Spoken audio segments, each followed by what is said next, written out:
నమస్తే, నేను మీ యష్మిత. ETV life ఆధ్యాత్మిక ఛానల్ జీవన యోగ కార్యక్రమానికి మీ అందరికీ స్వాగతం.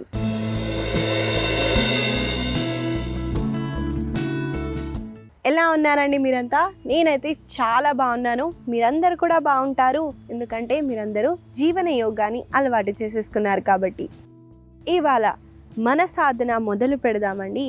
ముఖ్యంగా ఇవాళ చిన్నపిల్లల కోసం అండి. చిన్నపిల్లలకి యోగా చేయించడం కొంచెం కష్టమండి, కాకపోతే చాలా ఈజీ కూడా అండి. అంటే చాలా ఎంజాయ్ చేస్తే చాలా బాగా అనిపిస్తుంది. నాకైతే కష్టం ఎందుకు అన్నాను అంటే, ఓన్లీ ప్రాణాయామం ధ్యానం చేయమంటే వాళ్ళు ఐస్ క్లోజ్ చేయలేరు కాబట్టి, అలా ఉంటారు కాబట్టి నేను గేమ్స్ ఇలాంటి వాళ్ళకి ఎంగేజ్ చేయడానికి ఇలాంటివి నేను చేస్తూ ఉంటాను. కాబట్టి ఇవాళ అలాంటివి కొన్ని ఫన్ యాక్టివిటీస్ చేస్తూ యోగా సాధననైతే చేద్దామండి. ముందుగా ఇవాళ మన సాధనాన్ని మొదలు పెట్టే ముందు ఒక చిన్న విషయం అండి.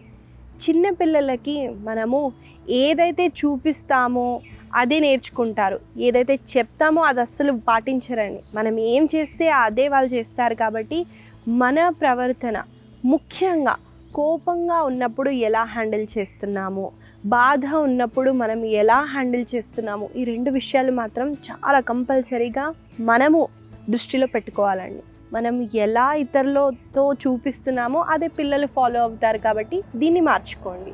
ఇలాంటి ఒక పాజిటివ్ నోట్తో మన సాధనాన్ని మొదలు పెడదాము. ముందుగా వార్మప్స్తో స్టార్ట్ చేద్దామండి.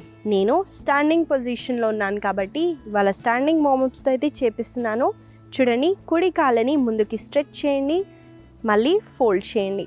శ్వాసని తీసుకుంటూ లెగ్ని స్ట్రెచ్, ఫోల్డ్. ఈ మూమెంట్ని మనం కలిసి చేద్దాము. నాతో పాటు మీరు చేయండి.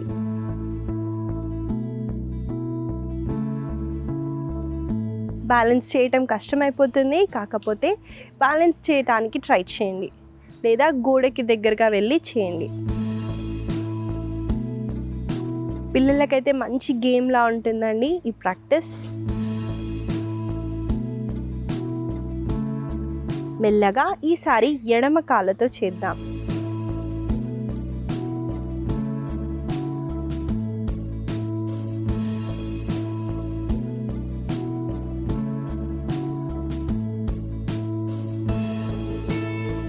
మెల్లగా ఎడమ కాళ్ళని కూడా రిలాక్స్ చేయండి. ఇప్పుడు శ్వాసని తీసుకుంటూ రెండు చేతులని ఫిస్ట్ చేయండి. ముందుగా మనము శ్వాసని తీసుకుంటూ క్లాక్ వైజ్ డైరెక్షన్లో రిస్ట్ని రొటేట్ చేయండి. ఇప్పుడు యాంటీ క్లాక్ వైజ్ డైరెక్షన్లో రివర్స్ చేస్తూ హ్యాండ్స్ని డౌన్ చేయండి. మళ్ళీ శ్వాసని తీసుకుంటూ క్లాక్ వైజ్ డైరెక్షన్లో రొటేట్ చేయండి. మళ్ళీ యాంటీ క్లాక్ వైజ్లో హ్యాండ్స్ని డౌన్ చేస్తూ శ్వాసని వదలండి. ఇక్కడ మనము వ్రిస్ట్ పైన అలాగే షోల్డర్స్ పైన వర్క్ చేస్తున్నామండి.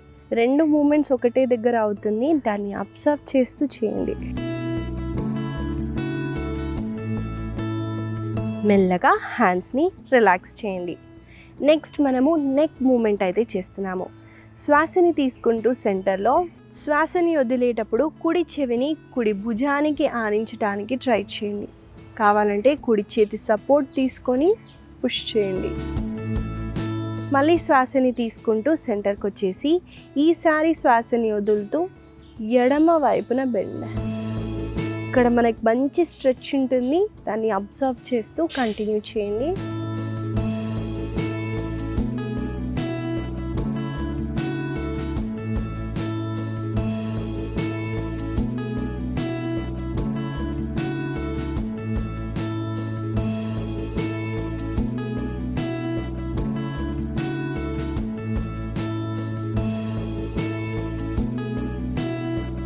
మెల్లగా సెంటర్కి వచ్చేసి రిలాక్స్ అవ్వండి. రెండు చేతులని వేస్ట్ పైన ప్లేస్ చేస్తూ వేస్ట్ రొటేషన్ చేస్తున్నామండి. ఇక్కడ మనము చూడండి, నా పై భాగాన్ని ఒకటే దగ్గర ఫిక్స్ చేస్తున్నాను. నేను బెండ్ అయ్యి ఇలా చేయట్లేదండి, ఇలా చేస్తే ఏ బెనిఫిట్ ఉండదు. పై భాగాన్ని అక్కడే ఉంచి నడుముని మాత్రమే మనము రొటేట్ చేస్తున్నాము.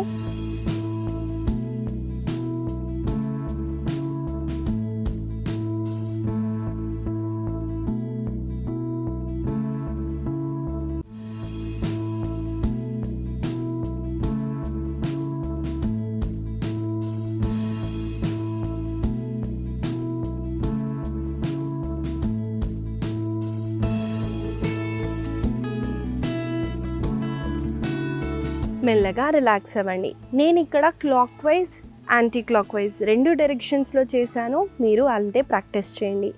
ఈ ప్రాక్టీస్ చేయడం వల్ల నడుము సన్నగా అవుతుంది, అలాగే హిప్ దగ్గర కూడా మనకు మంచి మూమెంట్ అయితే జరుగుతుంది. ఇవండి ఇవాళ మన వార్మప్స్. మనము ఆసన సాధనాలోకి అయితే వెళ్ళిపోదాం.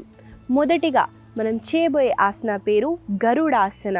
చూసేద్దామండి ఆసన ఎలా చేయాలో. నేను స్టాండింగ్ పొజిషన్ తాడాసనాలో నిల్చున్నాను.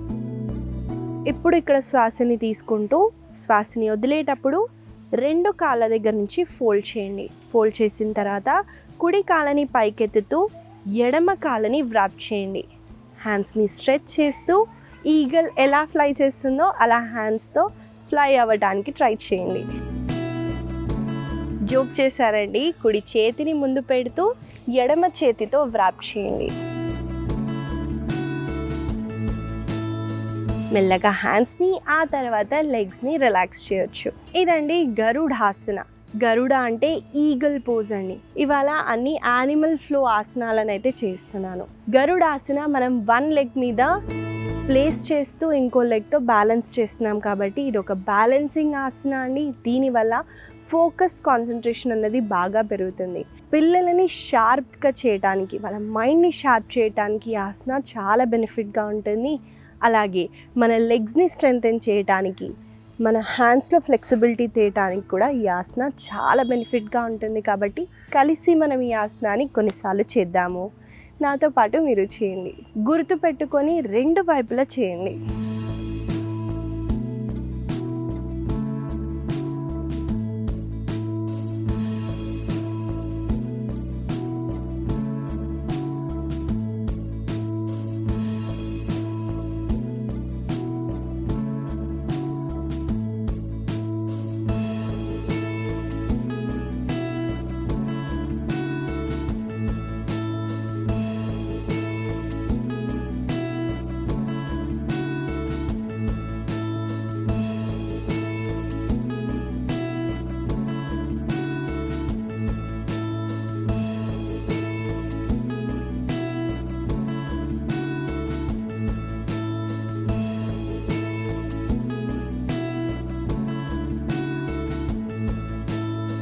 మెల్లగా 2 చేతులని కాళ్ళని రిలాక్స్ చేయండి. ఇదండి గరుడాసన. ఈ ఆసన వల్ల కలిగే లాభాలని కూడా చెప్పాను కాబట్టి తప్పకుండా ఈ ఆసనాన్ని ప్రతిరోజు ప్రాక్టీస్ చేయండి. మనము తర్వాత చేయబోయే ఆసన పేరు ఉత్థాన పృష్ఠాసన. చూసేద్దాము ఆసన ఎలా చేయాలో. దీన్ని ఇంగ్లీష్లో లిజర్డ్ పోజ్ అని అంటారు. ఈ ఆసన చేయటానికి ముందుగా నేను అధోముఖాలోకి వస్తున్నానండి. మనము వజ్రాసనాలో కూర్చోవాలి. కూర్చున్న తర్వాత 2 చేతులని స్ట్రెచ్ చేస్తూ చూడండి, లెగ్స్ని ఒకటి తర్వాత ఇంకో దాన్ని స్ట్రెచ్ చేస్తూ మౌంటైన్ పొజిషన్కి వచ్చేయండి. ఇప్పుడు శ్వాసని తీసుకుంటూ చూడండి, ఎడమ కాళ్ళని ఎంత అయితే అంత పైకెత్తుతున్నాను. శ్వాసని వదిలేటప్పుడు ఎడమ కాళ్ళని ఎడమ చేతి దగ్గరికి తీసుకొచ్చాను. వన్స్ ఈ పొజిషన్కి వచ్చిన తర్వాత 2 మోచేతుల నుంచి బెండ్ చేస్తూ కిందికి వెళ్ళండి. మళ్ళీ శ్వాసని తీసుకుంటూ పైకొచ్చి కాళ్ళని వెనక్కి తీసుకెళ్ళండి.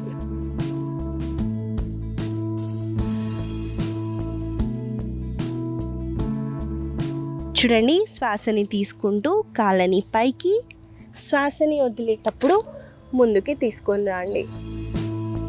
మళ్ళీ ఇక్కడ శ్వాసని తీసుకుంటూ శ్వాసని వదిలేటప్పుడు ఒకసారి కింద పుషప్ లాగా చేస్తున్నామండి. ఇక్కడ మోచేతి దగ్గర నుంచి బెండ్ అవ్వండి, కిందికి వెళ్ళి పైకి లిఫ్ట్ అయిన తర్వాత కాళ్ళని మళ్ళీ పైకి స్ట్రెచ్ చేసి రిలాక్స్ అవ్వండి.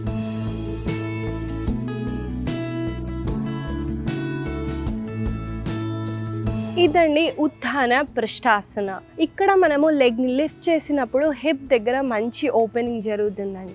ఈ ఆసనాన్ని హిప్ ఓపెనింగ్ ఆసన కూడా అంటారు.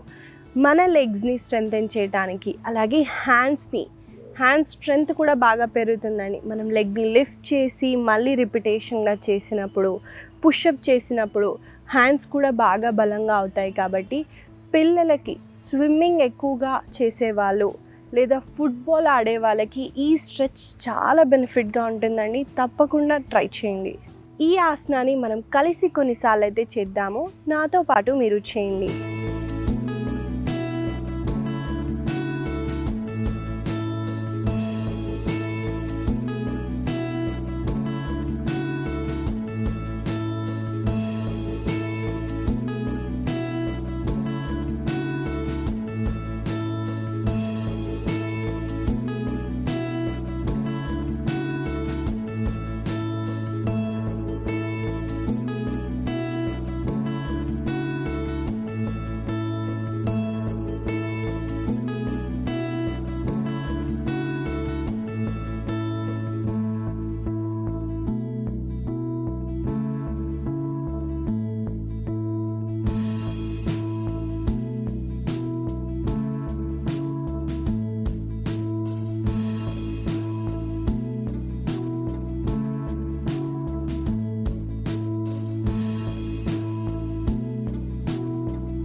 మెల్లగా శిశు ఆసనాలో రెస్ట్ చేయండి.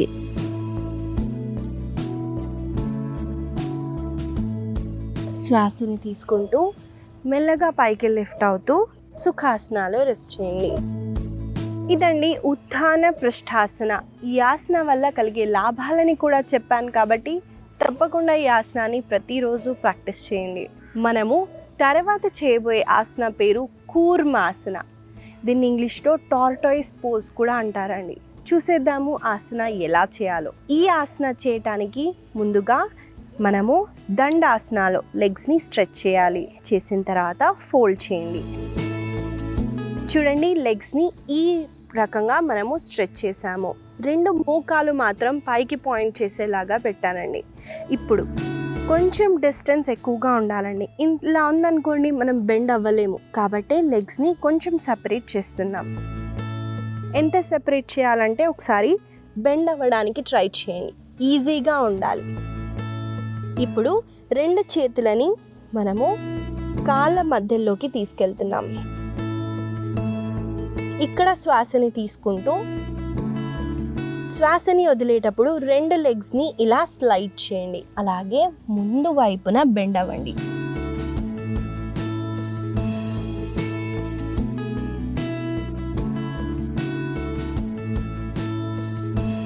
మళ్ళీ మెల్లగా చూడండి, కాళ్ళ దగ్గర నుంచి ఒక చెయ్యి ఇంకో చెయ్యి ఇలా మెల్లగా తీయొచ్చండి. లేదా లెగ్స్ని మళ్ళీ బ్యాక్ పొజిషన్కి ఇలా స్లైడ్ చేసి కూడా మనము హ్యాండ్స్ని రిలీజ్ చేయొచ్చు. ఇదండి కూర్మాసన. ఇక్కడ మనం చూసినట్టయితే లెగ్స్ని స్ట్రెచ్ చేయటం వల్ల హిప్ అనేది బాగా ఓపెన్ అవుతుంది. మనము బెండ్ ఫార్వర్డ్ అయ్యే ప్రాసెస్లో బ్యాక్ మజిల్స్ అన్నవి బాగా స్ట్రెంగ్తెన్ కూడా అవుతాయండి. మైండ్ని చాలా కామ్ డౌన్ చేస్తుంది. స్ట్రెస్ రిలీఫింగ్కి ఈ ఆసన చాలా బెనిఫిట్గా ఉంటుంది. కాబట్టి తప్పకుండా మనం ఈ ఆసనాన్ని కలిసి చేద్దాము. నాతో పాటు మీరు చేయండి.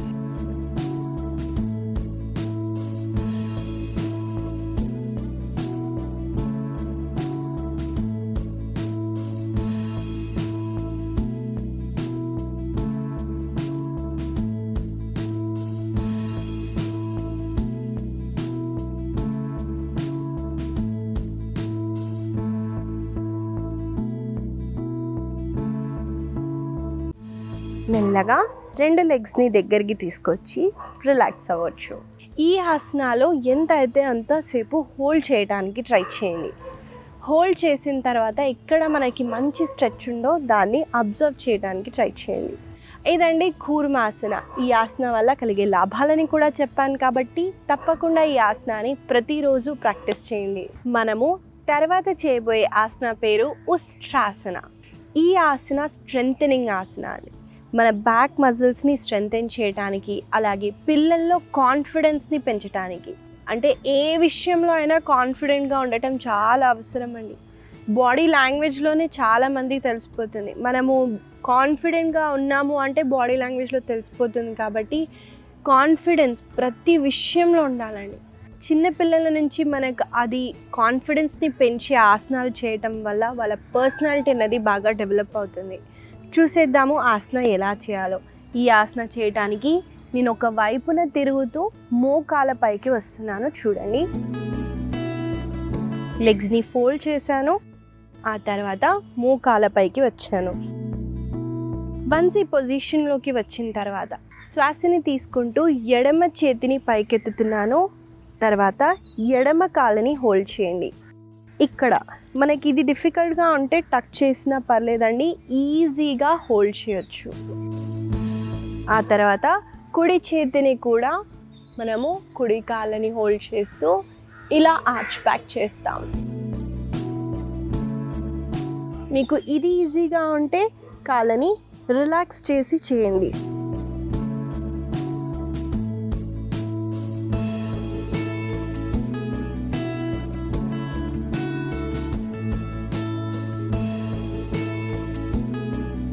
మర్చిపోకుండా శిశు ఆసనాలో రెస్ట్ చేయటం మనం కంపల్సరీ అండి. దీన్ని కౌంటర్ పోజ్ కూడా అంటారు.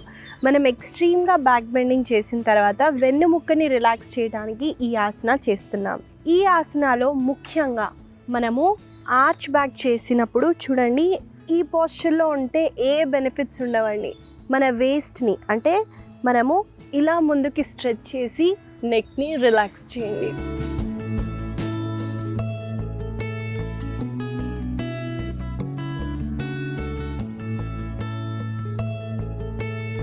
ఈ ఆసన చేయటం వల్ల మనకి ఈ భాగంలో మంచి స్ట్రెచ్ ఉంటుంది. అలాగే బ్యాక్ మజిల్స్ని నేను చెప్పినట్టు స్ట్రెంథెన్ చేయడానికి, అలాగే థైరాయిడ్ గ్లాండ్ దగ్గర మనం నెక్ని మంచిగా స్ట్రెచ్ చేసినప్పుడు దీన్ని ఎక్స్టెండ్ చేస్తున్నామండి.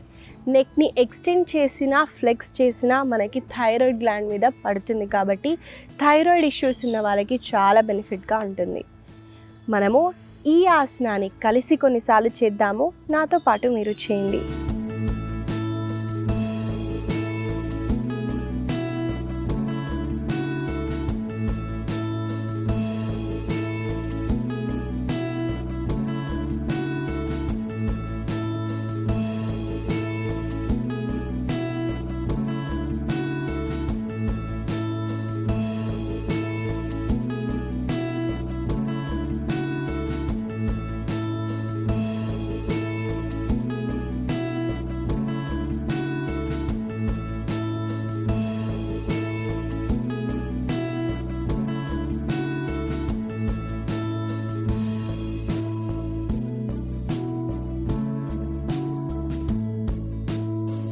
మెల్లగా వజ్రాసనాలో రిలాక్స్ అవ్వండి. ఇదండి ఉస్ట్రాసన. ఈ ఆసన వల్ల కలిగే లాభాలని కూడా చెప్పాను కాబట్టి తప్పకుండా ఈ ఆసనాన్ని ప్రతిరోజు ప్రాక్టీస్ చేయండి. ఇవండి ఇవాళ మన ఆసనాలు. ముఖ్యంగా చిన్న పిల్లలకి యానిమల్స్ పేర్లతో ఉన్న ఆసనాలను అయితే చేయించాను. వాళ్ళకి కొంచెం అట్రాక్టివ్గా అనిపిస్తుంది కాబట్టి ఈ ఆసనాలని గుర్తుపెట్టుకొని మీ పిల్లలతో చేయించండి. అలాగే మీరు ప్రాక్టీస్ చేయండి. ఇవాళ నేను మీకు ఇచ్చే చిన్న సలహా, ముఖ్యంగా పిల్లల్లో, అమ్మాయిల్లో అండి ఎక్కువగా స్కూల్కి వెళ్ళటం వల్ల తలలో పేర్లు అన్నవి ఎక్కువగా వస్తాయి. ఈ సమస్య చాలామంది అమ్మాయిలకైతే ఉంటుందండి. ఈ పేర్లు రావటం వల్ల మనకి ఎక్కువగా బ్లడ్ అన్నది హెడ్ రీజియన్ నుంచి సక్ చేసుకుంటూ ఉంటాయండి పేర్లు. ఈ సమస్యతో బాధపడుతున్న వాళ్ళకి కొన్ని చిట్కాలు ఉన్నాయండి. యాపాకు ఉంటుంది చూడండి, నీమ్ లీవ్స్, దాన్ని మనం మంచిగా గ్రైండ్ చేసి ఆ జ్యూస్ ఏదైతే వస్తుందో స్నానానికి ముందు ఆ వాటర్తో క్లీన్ చేయడానికి ట్రై చేయండి. దాని తర్వాత మనం మాస్క్ క్రియేట్ చేస్తున్నామండి వెల్లుల్లితో. కొన్ని వెల్లుల్లి తీసుకొని దాన్ని మంచిగా మిక్సీ చేసి నిమ్మకాయ రసం దాన్ని పిండి మంచిగా అప్లై చేయండి. తలకి మంచిగా పట్టిస్తే, ముఖ్యంగా స్కాల్ప్ కండి, కింద అంటియకపోయినా స్కాల్ప్కి అంటియండి. దానివల్ల మ్యాక్సిమం పెయిన్ అన్నవి పోతాయి. ఆ తర్వాత మనం చేయాల్సినది, వెట్గా ఉన్నప్పుడు దువ్వెనతో దువ్వామనుకోండి అన్ని పేర్లు అన్నవి బయటికి పడతాయి. ఈ చిట్కాలని ఫాలో అండి. ఫస్ట్ దాన్ని వాష్ చేయాలి. మనం మాస్క్ పెడుతున్నాము వెల్లుల్లితో. ఆ తర్వాత వెట్గా ఉన్న దాన్ని మనం మంచి దువ్వెనతో క్లీన్ చేస్తున్నాము. దీని తర్వాత పాటించాల్సినవి కొన్ని ఉన్నాయి.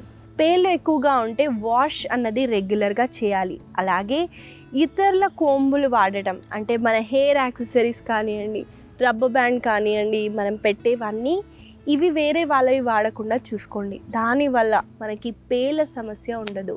ఈ చిన్న సలహా మీకు ఉపయోగపడుతుందని ఆశిస్తూ మళ్ళీ కలుద్దాం.